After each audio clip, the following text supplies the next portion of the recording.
point in the life of your security system, you may have to replace the batteries in your wireless sounder. Your wireless sounder is equipped with a low battery technology that will send a low battery signal to your keypad to alert you before the battery gets too low. Be sure to contact us about putting your system on test before changing the batteries.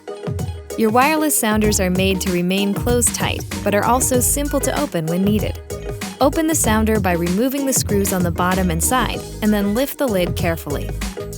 Remove the old batteries and replace with new 3-volt lithium batteries. Make sure to observe polarity.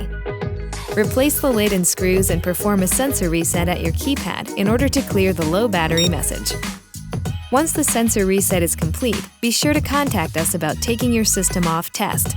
Wireless sounders use 3-volt lithium batteries CR123, which can be purchased at any electronics retailer or directly from us. Be sure to recycle your used lithium batteries in accordance with your state and local guidelines.